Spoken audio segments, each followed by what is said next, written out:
Hello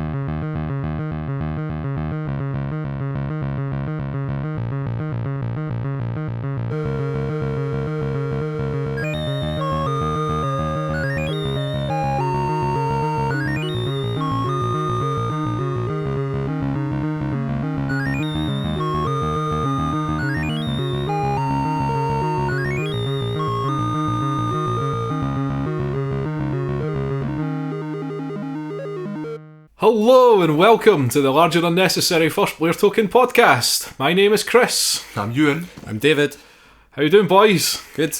Good. I'm glad to hear it. I was absent last week, and I think my boys did me proud. Well, we tried to. You did. We made an effort. I mean, when Dad's away, the boys had a bit of fun, didn't they? With your joke. my one joke. The best joke you've ever made, Dave. It really was. Eggs Al Pacino. Well, at least it's out there now.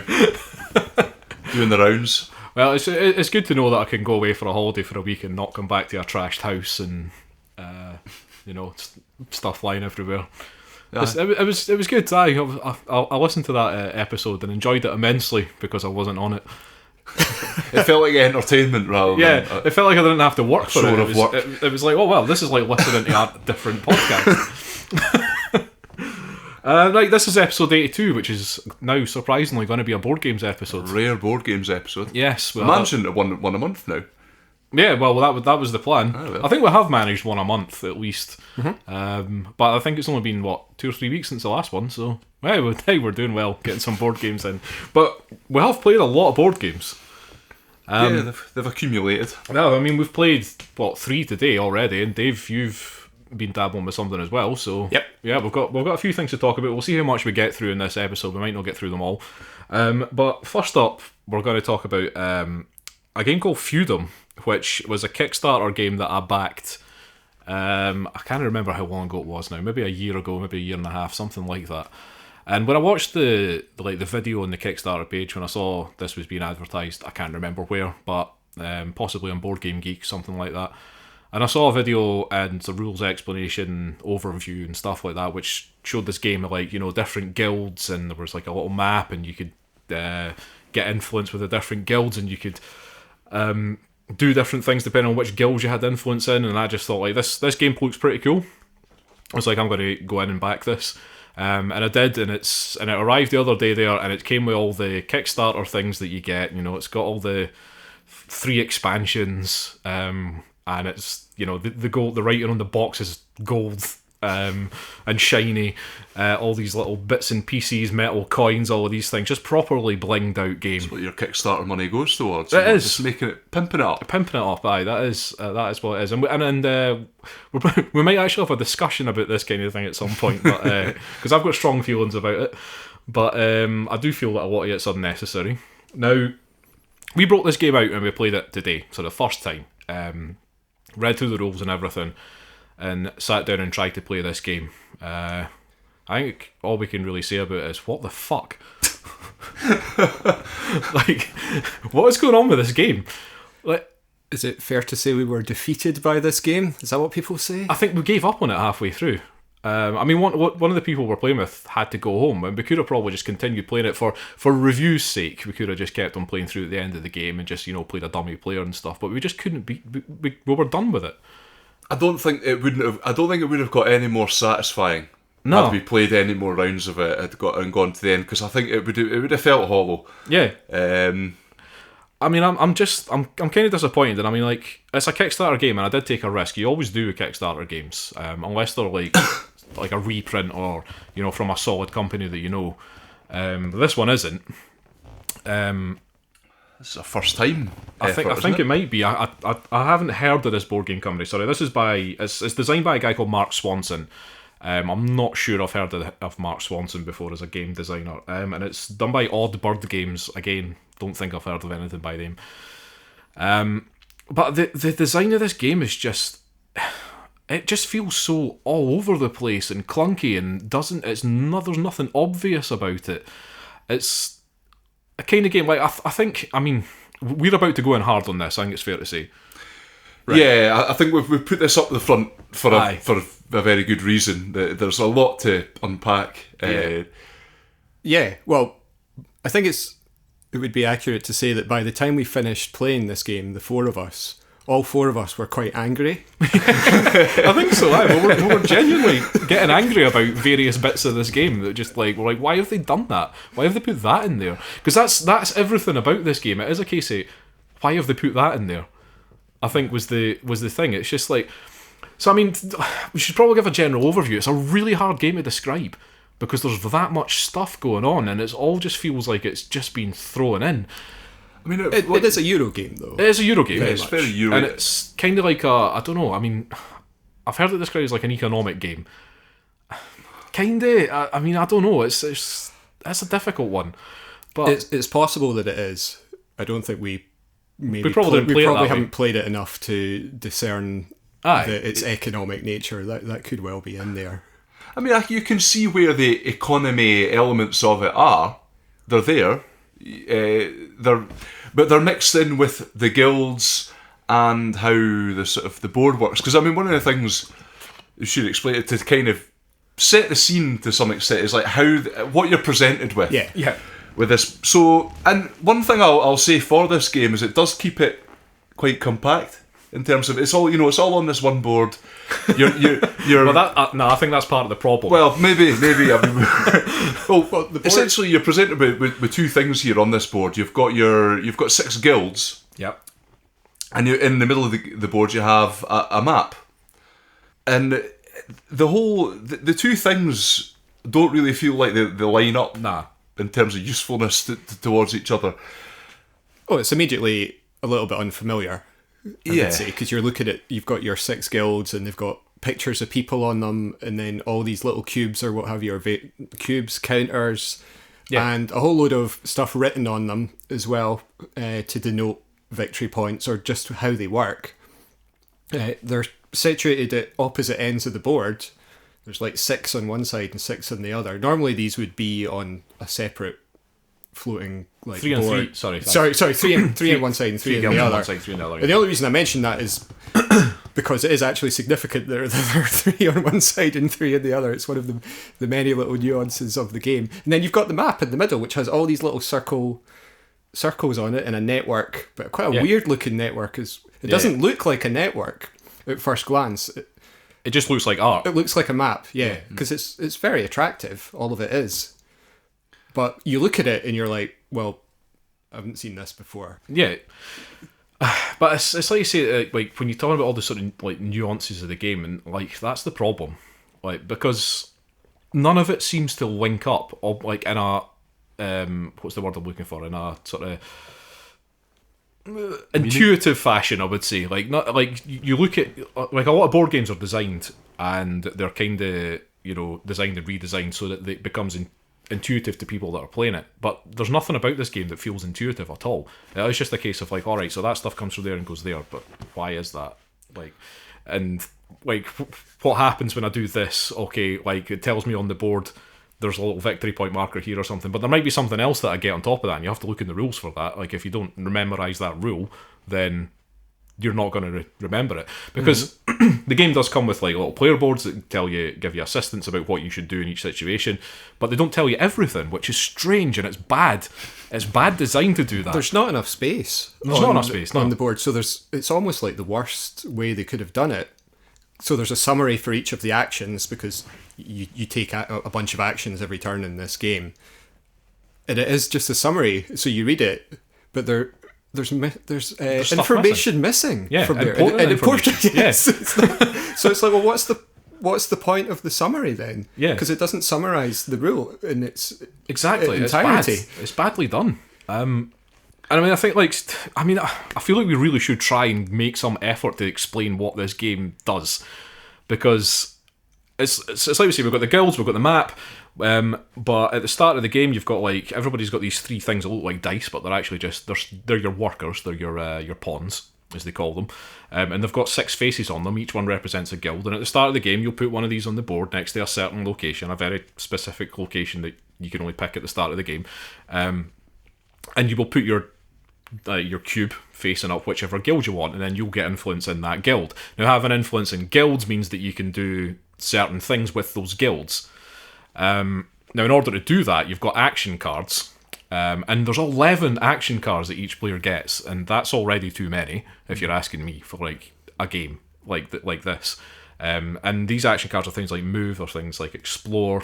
There's farm, harvest. Sorry. What other things? Conquer, Placing influence, defense. Yeah, stuff like that. And there's a guild card as well. So when you actually play the guild card as one of your 4 action cards that you'll choose for that turn. Except you can choose 5 sometimes. You can choose 5 under certain circumstances. Again, we missed that completely the first time we played it. So this first round even, or whatever. So you can play this guild thing, you can actually do guild actions. So you can trade with any guild, but if you've got influence in a guild, you can either push or pull things, which is actually a pretty cool mechanic, and that's one of the things about the game that I did like, was the interaction between the guilds was pretty cool once you got the hang of it. But getting the hang of it was confusing, because like you say, there's a lot of stuff in the rulebook that tells you here's what you do when you push out of a certain guild, because it's different for every single guild, and here's what you do when you pull from a certain guild. But every guild has like a completely different thing going on with it. So like if you push out of like the Knights Guild, you're actually pushing barrels, I believe. It's something like that, isn't it? Or you're pushing out of the Alchemist Guild. Alchemist Guild. You're pushing barrels out of the Alchemist Guild into the Knights Guild, but those barrels are what give you influence markers to actually put on the board to influence the different locations.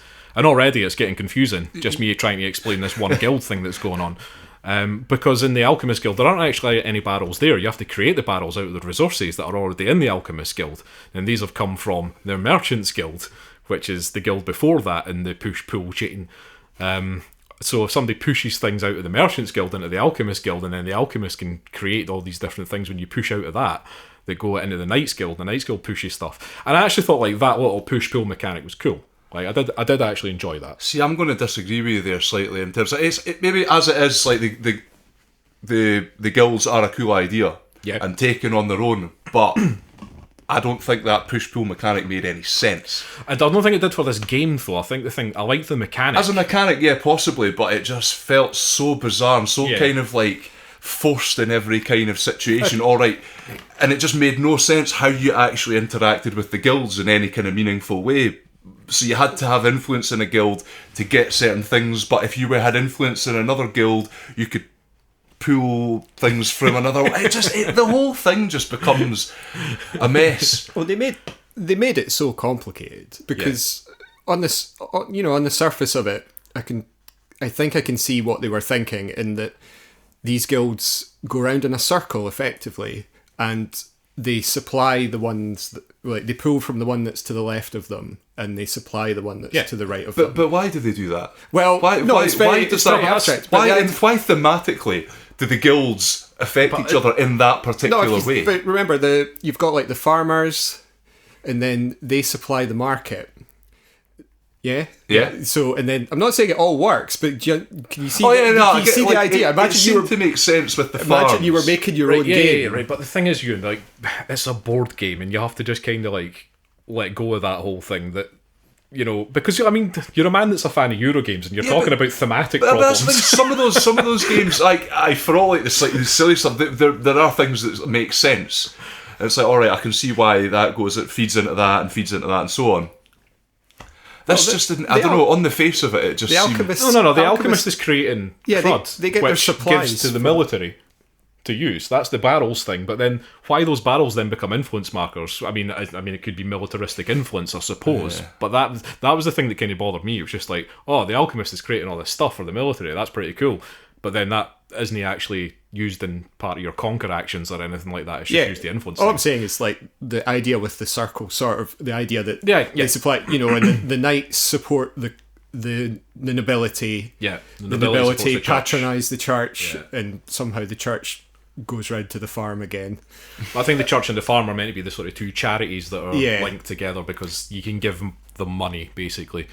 And that's the only bit of it, and it doesn't make sense, but that thematically, that sort of, I could see that. Yeah. But then it's so freaking complicated that it can, like, Chris was talking about you get your additional influence markers from the military, the knights. It's like, why?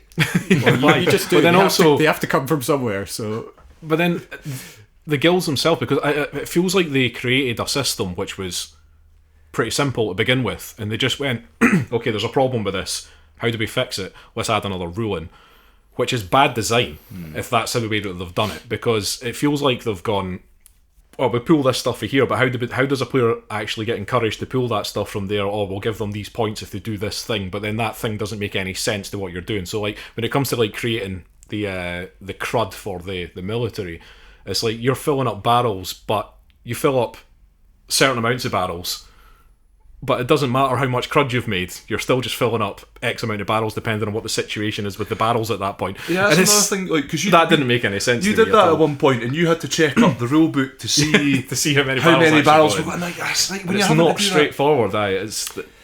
Yeah, I mean, it's not a literal economic simulation in any way, and we just had to look up so much stuff because everything was different. I think literally everything was different. Yeah, and some of it is written on the board. Well, a lot of it is written on the board. No, but it's not written on the board though. It's just symbols. This is my complaint with it. I mean, I'm not really going to have a go at the game. My complaint was that I found this game virtually impossible to learn. Yeah. To play. Oh, I agree. They put all these symbols on the board, but the problem, there's a lot of it, first of all, but the other issue is it's virtually impossible to see because of the way they've done the art.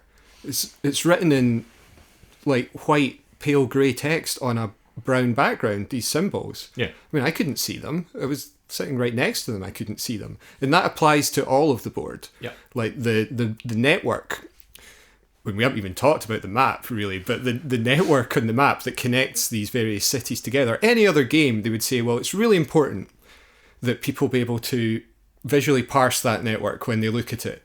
And I was peering at it to try and see which things were just connected together. A very simple thing, not even a big part of the game, just seeing which nodes on the network are connected, because they're connected in different ways. Yeah. And like some of them were connected by a river.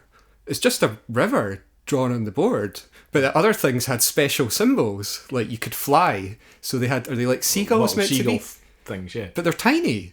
And the one for taking the boat was like basically an inverted seagull. Yes. Yeah. I think it was meant to be a wave. That was meant to be a wave, yeah. But it's basically the seagull upside down. It looks like artwork, though. Yeah. When you first look at it just looks like, oh, well, somebody's just drawn waves on there. Yeah, particularly the way it turns into the river that runs through the centre of the board, and it's like... Oh, yeah, because you can go up that river as well, which doesn't look like a symbolic... It just looks like part of it. But in order to do that, you have to buy something from the alchemist, like a submarine or a boat. And it just feels like that's just another thing that they've layered onto the game. It's like, well, how do we make it harder for people to move about the board? Well, let's just throw this thing in then. Yeah, there were like connections you could navigate if you paid coins for them.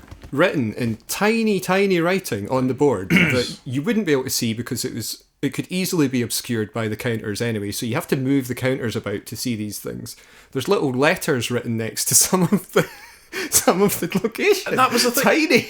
Because when you first picked up one of those charter cards and we were trying to figure out what that charter card meant, which was like, it's a card that gives you points at the end of the game, but it was to do with like owning certain locations on the board, and it was like the easternmost locations or something. Right. And it's like, well, what are the easternmost? Yeah. Does it an east region? And it turns out that there are tiny little letters written next to all the little locations that say like, this is southeastern location. Yeah, but that victory point card, the charter card that I had, and you had to own 3 cities. The cities don't have names, so the locations on the board, they're not named. I mean, that would be far too easy. So what they did, and it beggars belief, is they drew a bit of the board map, but much smaller, not exactly the same, and put like 3 dots where the cities were. Yeah. And you had to look like where they were in relation to the river.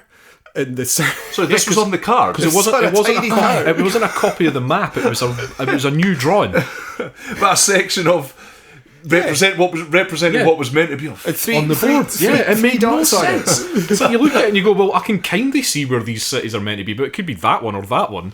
Like, I don't know. I think the point is like we have encountered these kind of things in games before, Yeah. and they've always worked out to make sense. Like the last time we did board games, we talked about Bora Bora, Yeah. and the amount of crap that was on that board. But like within a turn, Within we were a like, turn, "Yep, you understood it." this makes absolute sense." Yeah. And it didn't make thematic, like Bora Bora has a theme and it doesn't make thematic sense. In this game, though, it's almost like they've made this sort of themey Euro game, but none of it makes sense, really. Some of it does, some of it doesn't, actually. But I think you're right that they did want to make an economic game, because there does seem to be a bit of focus on that. The whole thing with the different types of land, you've got your your outpost, your farm, your city, and you can harvest from the farms, and that will get you more resources. And well, actually, no, this is an interesting thing. You harvest from the farms, and a load of resources sit next to the farm. You then have to take a guild action to give them to the trade farmer. to the farm. The farmer. Yeah. To the farmer, but they don't necessarily all go into the farmer farm. because there's only a certain number that can go in there. Because also, Because depending on the number of chickens, the number that of have rosary chickens that beads, have eaten rosary beads, and I haven't shat them out yet. you can actually end up putting them in the Merchants Guild instead, and possibly the Alchemist Guild. So just that. What is that rule? It's like, but it's like they've tried to link all this stuff together, and it doesn't quite work for me. It does work. Like if you were just to look at the rules and go, okay, well the rules do make sense, but it just doesn't work in my head properly. Like you just sit and look at it and go, that doesn't make logical sense to me. Like, why would the church give rosary beads to the farm that go on a chicken? Like, Yeah, just, like that seems like one of these fixes that they've had to try and put in, and it's like, oh, well, how do we make this work? Well, stick a rosary bead on a chicken. You could also have those rosary beads as well. You could, could yeah. buy Yeah, them. Yeah, they were a useful bonus. I don't think I ever figured out what they were for. it was to do with your farm harvests or stuff. Oh, did you get could extra? harvest more resources? Right. But then it So you always, could have it more almost random felt like you were cubes sitting on the harvesting too board many next- resources anyway, because the farm was pretty much full from the start of the game, and then the Merchants Guild was full. So getting the stuff out of the farm into the Merchants Guild was a nightmare, because nobody was buying from the Merchants Guild, because nobody could figure out what these resources were actually fucking used for. Well, also, everybody seemed to have didn't seem to be any tension in the ownership of You're right. resources. You're right. Because I had no shortage of resources. If I wanted to do something, I had the resources for it, or I could quite easily see a way to get them if you Yeah. needed to. There Just didn't go seem to be pillage any somebody's shortage. farm that's got all their stuff sitting next to it. Just I'll take that. That's mine now. And that's something you kind of need in an economical. You have to have some kind of like constraint with the resources, because that's what focuses you on the game, and it gets you thinking, right, what do I need to do this? And you couldn't put it together. Nah. So, I mean, we've ranted about this game for 20 minutes now. I feel bad. I feel bad as well, because I mean, I don't know if I'm feeling sorry for myself or the game designers. I'm probably a bit angry at the game designers, and I'm feeling sorry for myself. So probably both, because I was stupid enough to just launch in and buy this, and this is why I don't go on Kickstarter so much anymore. Will we give this a full go at some point, like a fair shake? And I see feel if like we I can- need to, in order to actually see if this was a stupid purchase and if I need to get rid of it. But that would I would go into the game with that mindset is the problem, and I don't know if I would go into it wanting to like it or wanting to hate it, and I don't know, because I feel like we do need to give it a full go, and I feel like we do need to, if we're going to do it, we need to learn all those little stupid rules in and out. Yeah. Well, yeah, because it really slowed the whole thing Yeah, it really did. down, because we're just think internalising all the variations of these things. I mean, there's all the different victory points you get for stuff. Yeah. Some of it's on the board, not all of it though, because there's not enough. This board is freaking massive, but there's not enough space to put like little symbols to remind you what everything does. So some of them have to go on the reference card as well. See, this is one of these things that kind of takes me back to what I was saying earlier about, Kickstarter stuff and blinging things up and things like that. Is that, like, the art for this game is nice. It looks good, all right, but I think there's too much of it. There's too much art in this game. Like, it just takes up too much of the... I mean, I think if you were to play on a board where they'd made more logical sense about how everything was laid out, like, because like we say, some of the roads go over hills and then reappear again in a sort of bit and another hill behind it, so it's not actually, doesn't look connected on the board as such, but it is the same road. And I think if you were maybe to play on a board that was just a lot simpler and didn't have all that noise on it, because it is noise, all of that stuff that's on there. I think the game would have been a lot more straightforward. Yeah, because the reason a lot of the stuff is difficult to read and see on the board is because it's almost like they've said, well, we don't want it to be too obtrusive and to ruin the look of this game. Remember, we were looking at just another example. We were looking at the tiles, the epoch tiles. Yes. And each of those, it's like a stack of 6 tiles that go on the board, or however many it was, 6 or 7, one for Another each rule for you folks. one for each region, and each one had to have a little symbol next to it to denote which region it belonged to. They're not color coded or anything like that. They've got a little tiny abstract symbol, a little hill, some little wiggles that are meant to be water, which weren't anywhere else on the board for us to for them to correspond with each other. There's not a symbol for that on the... Don't think so. I mean, if there was, I think it is explained in the rule book. You've immediately, with the colour coding comment, you've immediately given a better idea, because the actual regions were colour coded, they were. So why didn't they do that? Yeah, I mean, those symbols were tiny as well, and there were trees on the boards, like drawn trees that were next to those symbols, and I mistook the tree because they're about the same size for the actual symbol on top of it, and I was like, oh no, that's not the tree symbol, because there's an area with palm trees, so I was looking at the palm tree that was next to the little stack. I was like, no, that's not the stack for the palm tree area. There's another really tiny, in white or very pale grey symbol next to that one. It's nuts. Why would you do that? I don't know. Well, then you've got totally extraneous stuff as well. Like, they wanted to give you a bonus for lots of movement for some reason. Oh, God. So you have a little track, and you only pointed this out to me at the end. It was like, that was what made you angry. That was the only bit that really got me. I was like, you can what? You've got a track that's taking up space on the board that is literally, you would get points if you play a specific combination of actions, and that is the only thing that would get you them.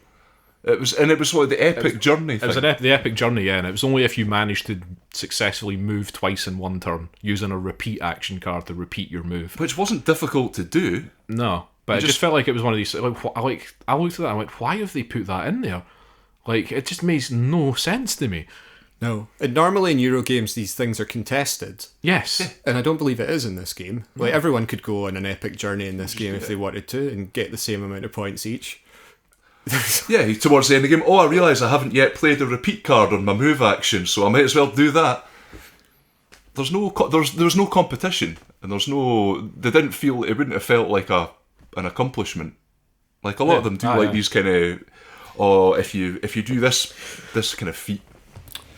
Right, we are going to have to wrap that up there. So I think Feudum, I kind of want to give it another go, but at the moment it's just a no from me. At the moment. Well, you know what? It's been a long time since we've sort of railed against a board game. We generally give them their due. This one evidently has problems. Yes. Dave? Yeah, I can only agree. I mean, maybe there are people who want games like this. I was going to say that earlier, actually. There'll be people out there that will really enjoy this, probably, who can get their head round it.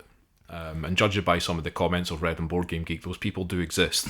But I'm not one of them, I don't think, at the moment anyway.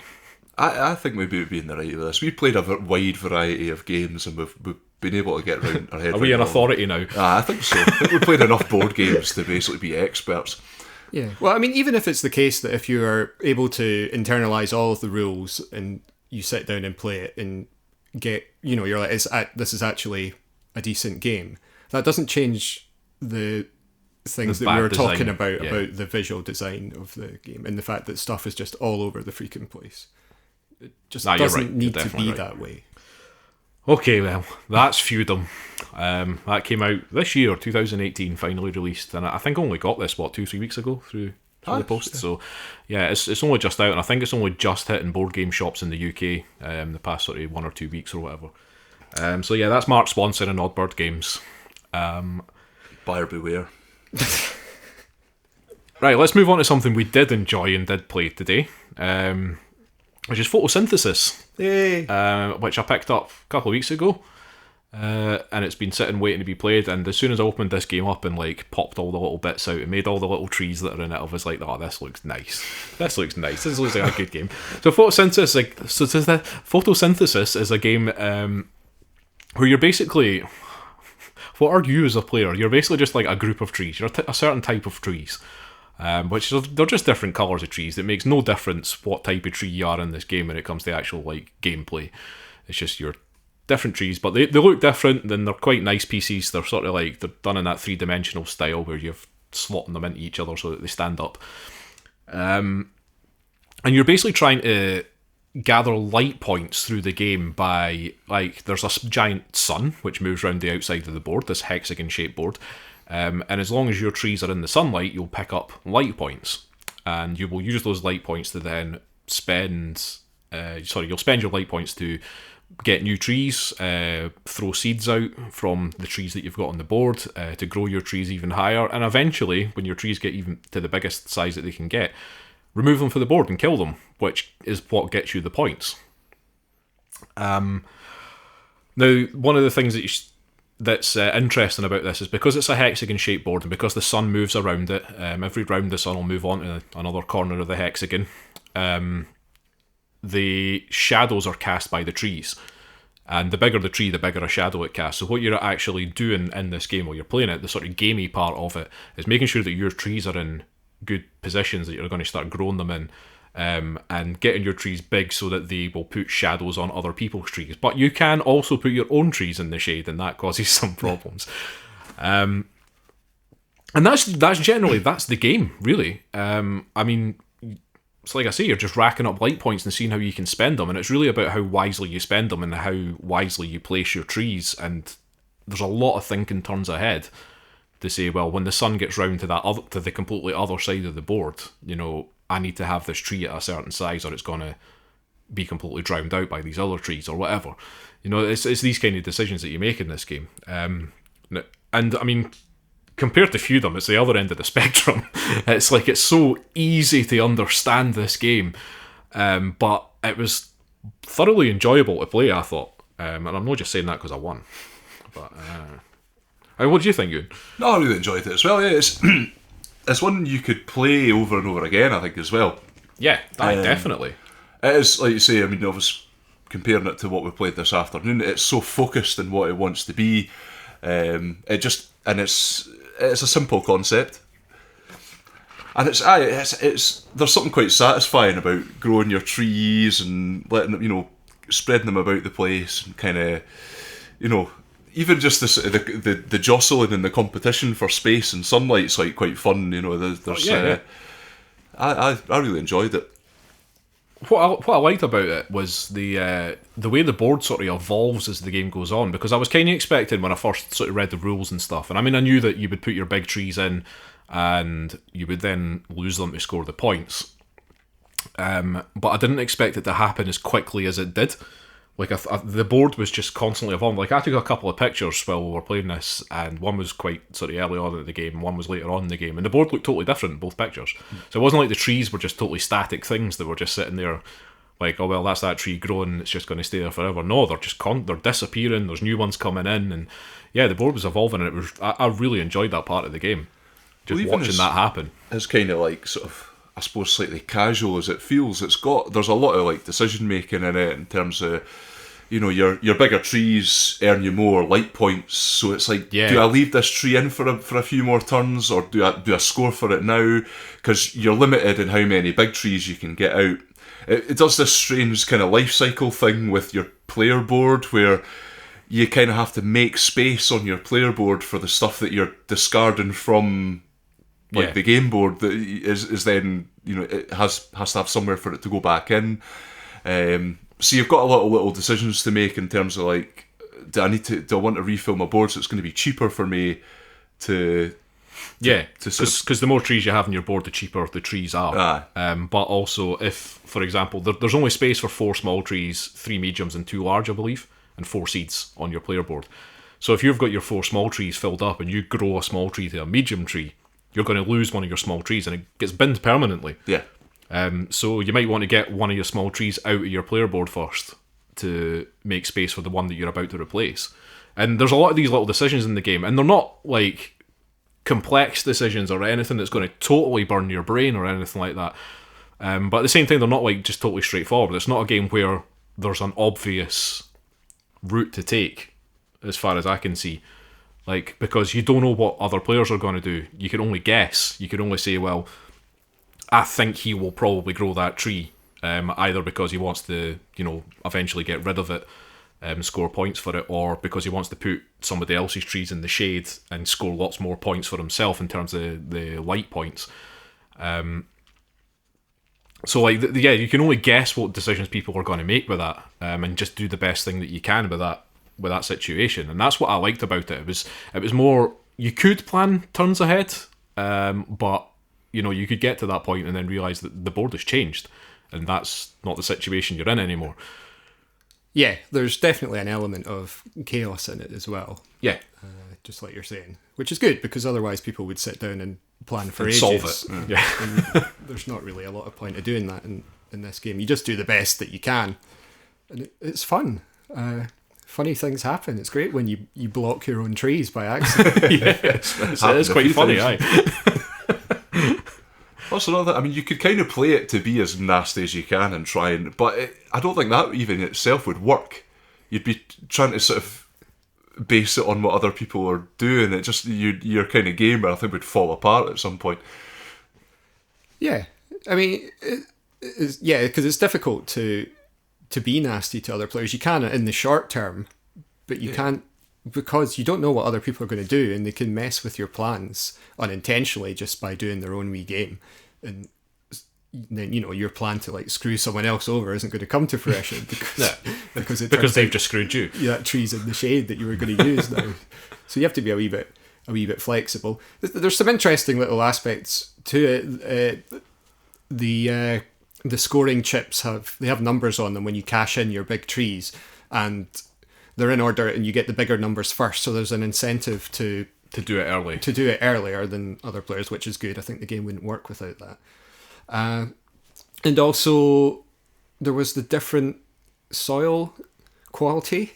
Yes. So the soil around the outside of the board is like poorer quality than the soil towards the centre, and those match up with different piles of scoring chips. So the better quality soil lets you take, when you cash in a tree from good quality soil, you take from the good quality stack of scoring chips, which has bigger numbers on it. And that was quite interesting. I think the idea is that the better points are in the centre, but also in theory it's more congested there. It's also more difficult to get there early in the game as well, because when it comes to throwing the seeds out, you can only do it from your trees, and smaller trees can't put the seeds out as far. So there was a sort of interesting. In fact, I think the first turn of the game, I think both of you guys put seeds out, and I think I tried to grow my tree instead, like one of my trees, and that let me then in the next turn put a seed further into the middle of the board, and then I think I took an early sort of hold in the centre. Yeah, you definitely went I went straight for it because I just went straight for the good soil. I was like, nah, I'm going to play this like a tree. I'm going for the good stuff. Well, that's the thing. I suppose you could kind of go for going for the outer ring of it, because you're probably more likely to pick up more sun points over the course of the game. But like you say, there's like just little decisions like that are all it kind of needs to make it. Definitely towards the end of the game, I started putting more trees in the outskirts of the board because, as the sun was moving round, and you could see that like the game was ending. In fact, I think we all did it. We all started to move to that left, well, on my left anyway, my left side of the board. And it was like that side of the board was cluttered with trees because that's where the sun was going to end up for the last 2 or 3 rounds. Yeah, and because when you cash in your trees, you're immediately getting less light points as well, because the big trees get more. Yeah, so you can find that your income is suddenly dried up, whereas once you were maybe getting 10 points, now you've only got like 5. So you have to try and cope with that as well, one way or another. So but that's what like Euan says, like you're talking about the life cycle on the player boards, but there's a life cycle on the board as well for that, because you want to make sure that you're not just cashing in your big trees and leaving yourself with nothing on that board, because that will screw you. You want to be constantly putting little trees out and growing them, and getting, as your big trees come in, you're getting rid of them. You've got medium trees that are ready to go up to the big size, and having seeds about the place as well. Seeds ready to have. It's interesting how it kind of balances itself as well, because if lots of players cash in their trees at the same time, which kind of happens because people go at broadly the same speed, and you've still got your big trees on the board, or lots of your trees, suddenly you find you're getting loads of income. Yeah. That you weren't before, because and it was interesting what you were saying, how the board went through these little evolutions. It wasn't just one evolution of small trees all the way up to big trees, and that's the end of the game. No, it totally went through several cycles, and there was a time in the centre of the game when the board was very empty. Yeah. And then it went to being very congested again, and then back again. It was cool. I think there was a point where I had like 6 small trees on the board and you had 2 large ones, and that was it. Like there was, like, Euan just had some cluttered about the place, but it was interesting the way that all these things sort of changed.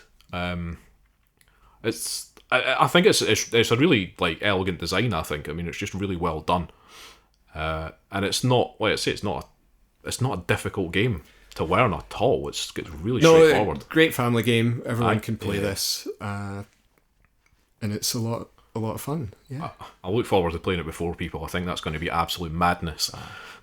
Yeah, we played with 3, so it'll be less congested than with 4. There'll be bigger points on offer as well, because you get more points if there's 4 people. Because that centre space on the board is worth way more points, but you don't use it in a 3-player game. You only use the lower scoring ones. So yeah, I reckon there'll be a big fight for that centre space. Quite early in the game, so that people can get those early big points. I do quite like, one thing that I actually really did like about it was that, I mean, I know there is like a tiebreaker thing, but it's almost like irrelevant, is that the scoring is entirely based around you getting these, basically fulfilling the life cycle of the trees. Yeah. So you're building them up, almost completing them, taking your points for that.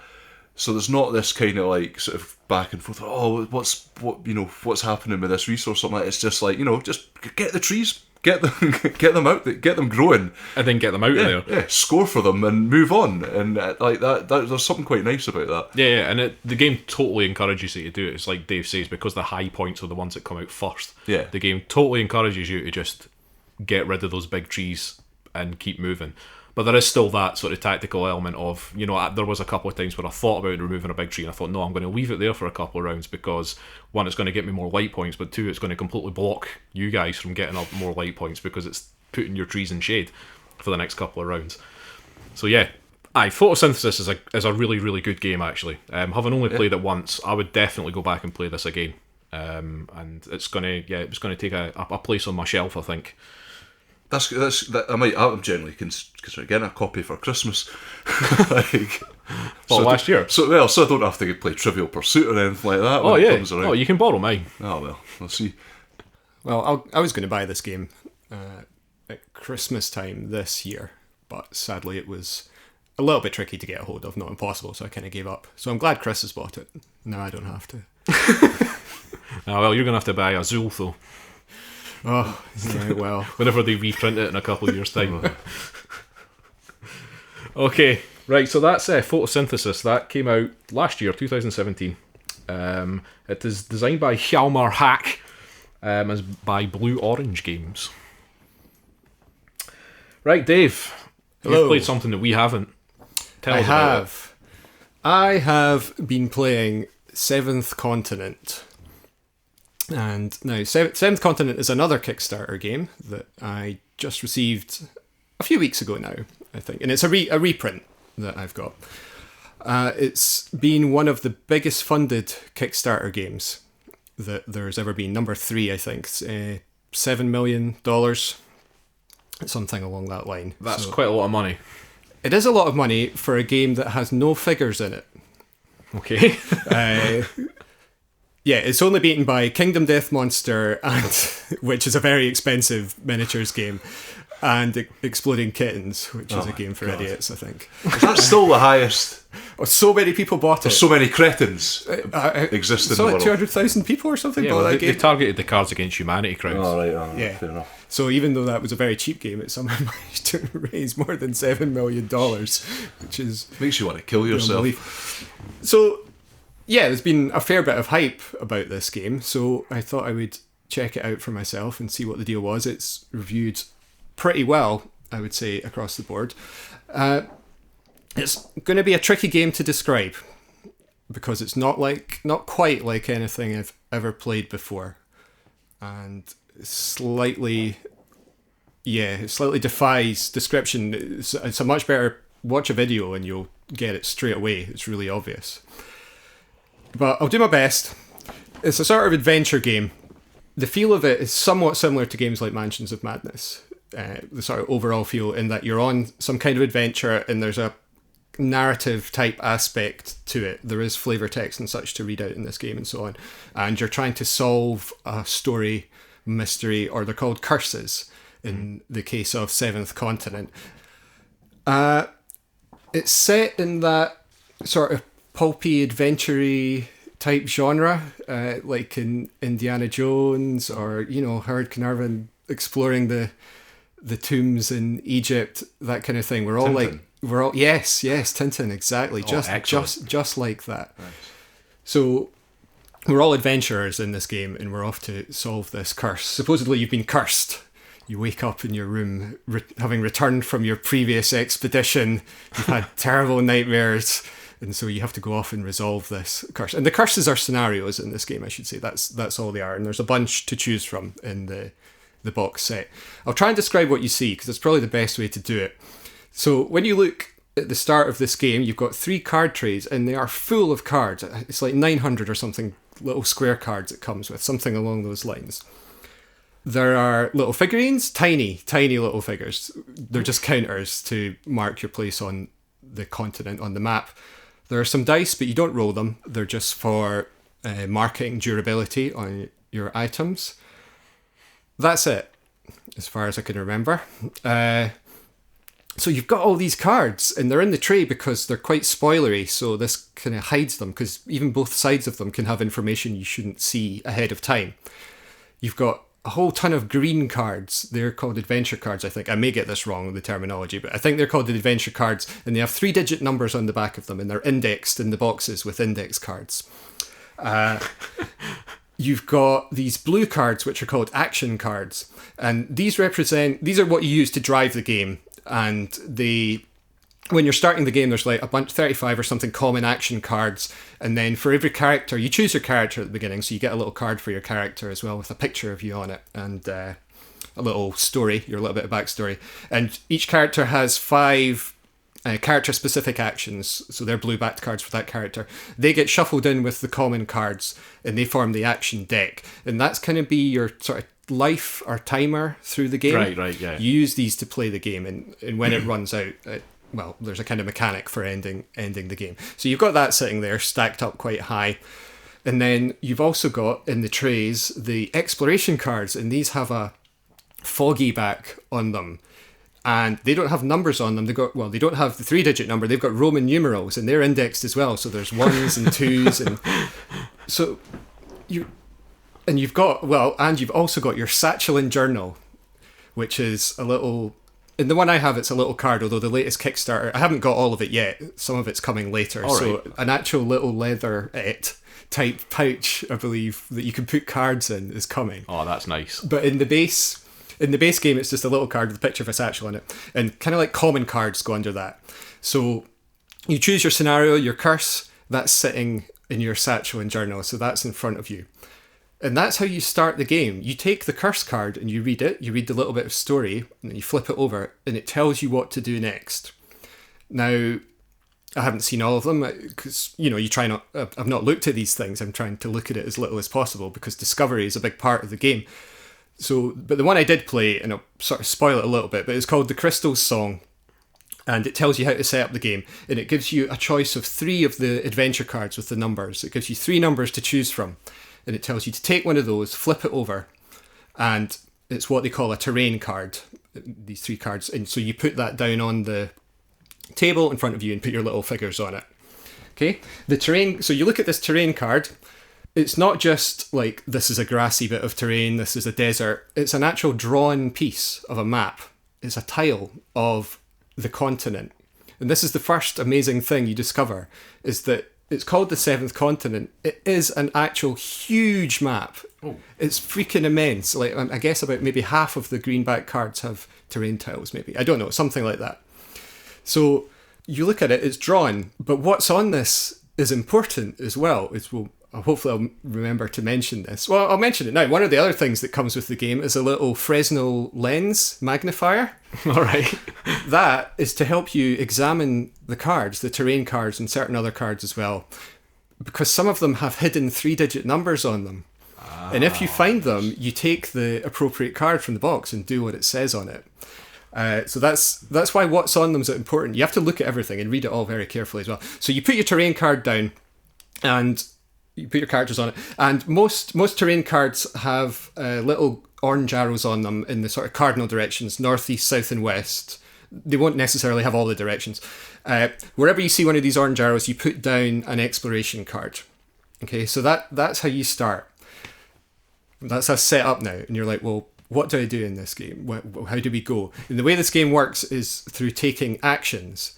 But it's not action points.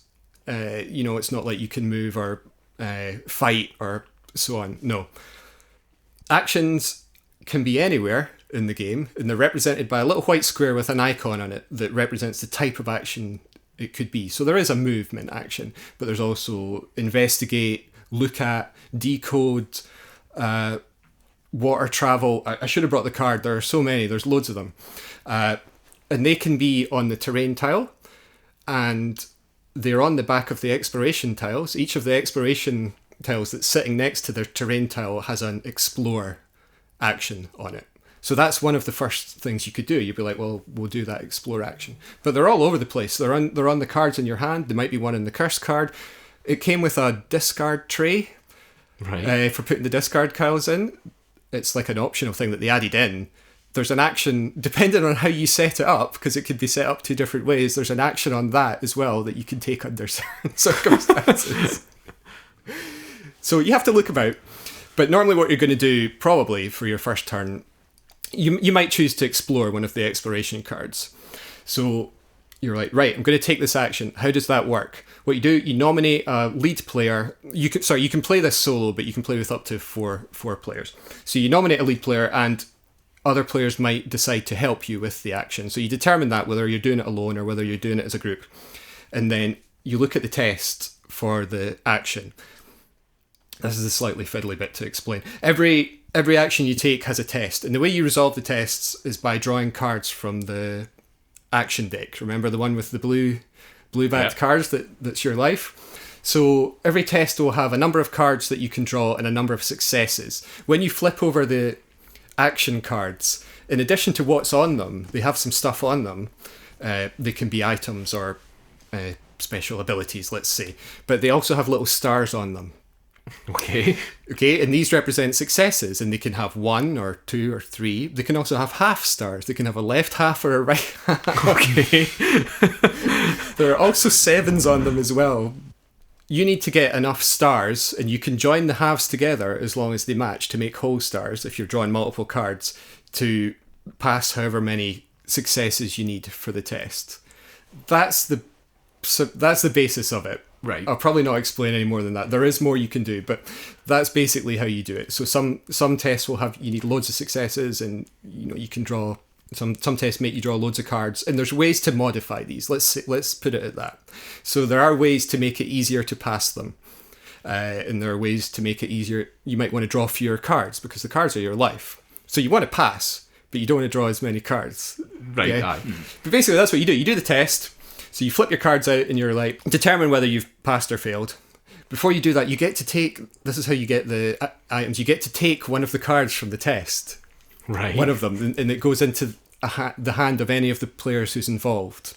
And then you take the outcome of the test. Some tests will have a failure text as well. And these are the interesting things. So when we're doing our explore action, which we hypothetically said we're doing, if you remember, the result for that, if you're successful, and you're always successful for explore, is flip over that exploration card. Now there's something on there, and it can be an event, it can be an optional event, an optional action that you can do, but you put it still in the same place that it was before, next to the terrain tile. Right. Yeah, so it would be something like, I don't know, a hill of fire ants, it might say. I'm just making that up. And there'll be a little test on it to get past this hill of fire ants, to continue your exploration. And they'll have a different icon on it. like, I don't know what it would be for fire ants. Let's say it's combat. There's a combat one. I don't know how you would fight fire ants. With fire. Yeah, maybe. So you might choose to do that test next. The little icons on the actions are important because you might have cards in your hand that have an ability that will help you with that action, shall we say. And you also might have items down in front of you that will help you. So like if you're doing a water travel, having the raft out will make travelling on the water much easier. It might give you more successes. It might also allow you to draw fewer cards as well. So let's say we beat the fire ants and we're successful.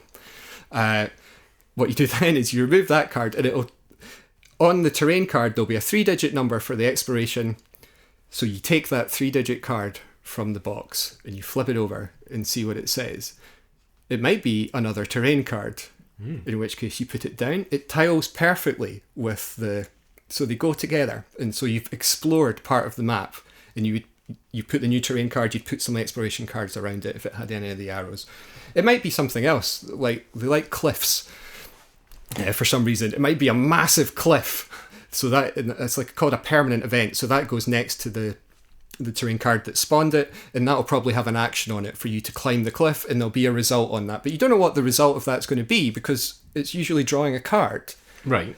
So can you sort of get the picture of how the yes, game is no, working? definitely. I mean, I remember. I don't know why this is coming to my head, but there was definitely a game that I played like this when I was a kid, and I think it might have been something that came with, like, what was that magazine or comic kind of series? The Ancestral Trail? Do you remember this? Was it the Ancestral Trail? It was something like that.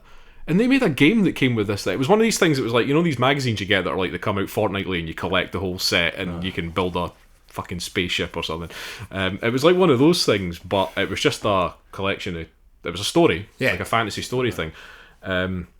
But they made a game that sounded very similar to that, where it was just like a bunch of location cards. I mean, not quite as similar to what you're saying, but you basically had a bunch of location cards. You can move from one to the other, and each one had different events on it, and like different like weapons and stuff. And it came with this like, because the collectible thing with that was like you got this deck of cards, and they gave you a game that you could play with it. But it was like, you know, like, I don't know, like Magic the Gathering cards or stuff like that. But it was different characters from the story itself, and they all had different abilities. And eventually the idea was that you collected all the things, which I did. You know, full credit to my dad who paid for all of these things. Collected the whole thing, and I loved playing this little game with my cousin. It was brilliant.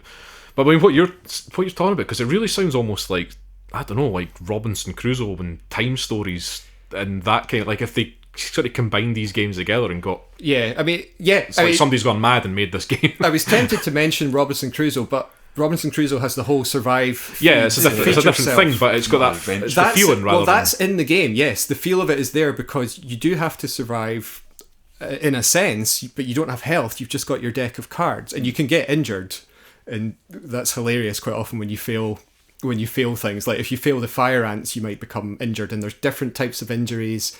Each one has a card. You get the numbered card that goes into your hand, and then that has a deleterious effect. But let's say, or you can become tired. So that's quite a cool one. But on that card, there's an action, like a medical action to remove it that you might want to take. But you might look at it and see, well, this is actually quite difficult. But it's if you have something, you know, you can have items that help you with the. You can have medical items that will then modify that test for recovering from your injury. Or also, like if you do it in a campsite, it's easier there, and you can make camps and things. But it's not like you can't just go, I'll make the take a camp action whenever I want. It's not like that. You have to. Yeah. It has to be there, represented on the board. This sounds fascinating. Like like it's not just exploring. You'll go to the terrain cards and you'll turn it over, and it'll have some explore arrows. But you'll be like, oh, there's other stuff on here as well. There'll be like a little, like the looking glass thing, and there'll be like something on there, and you're like, but they're small, so you maybe can't quite see what it is. So you're like, oh well, this is like a 0-0, like 0 cards, 0 need for a success. Let's do this, and it'll give you a 3-digit number card to draw, and you draw it, and it's like, oh, it turns out it's like it spawns this other card which represents like a temple that you've discovered, and then you can go in. You're like, well, shall we go and explore the temple?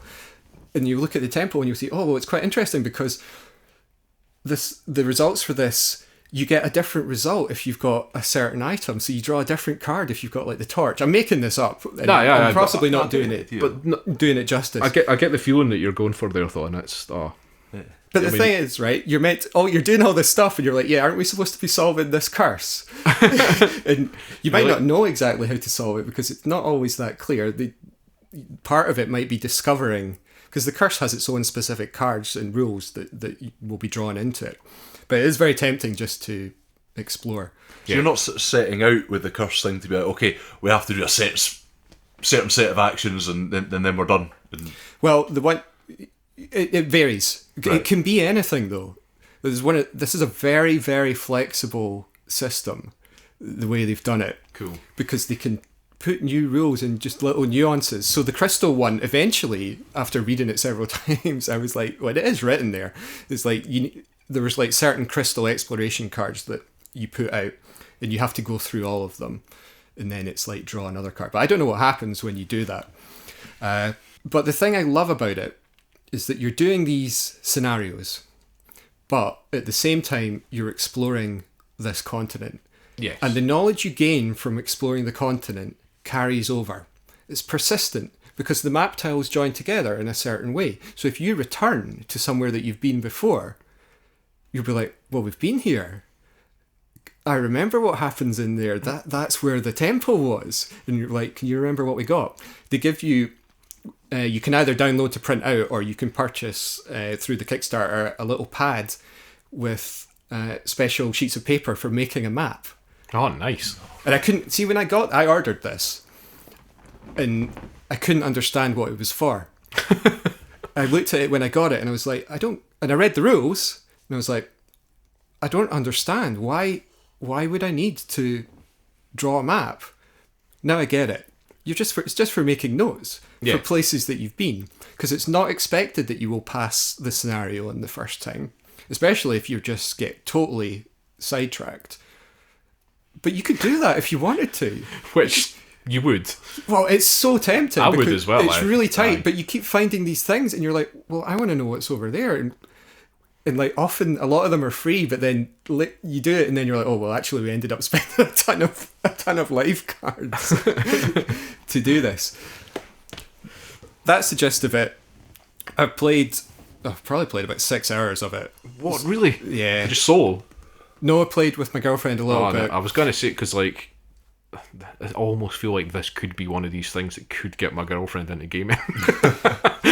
Well, on that topic, I kind of hoped that, because we played Mansions of Madness and she really liked that. And she was actually able to get on really well with Mansions of Madness, possibly because of the app, but also because of this action system. And there was only a limited number of things you can do in it. There's so many little things in this. Like the way you've got the modifiers, it's the test system that's the issue. Because I kind of simplified how this system works. You can modify the tests in many different ways, and it involves looking at the cards in your hand, also the item cards.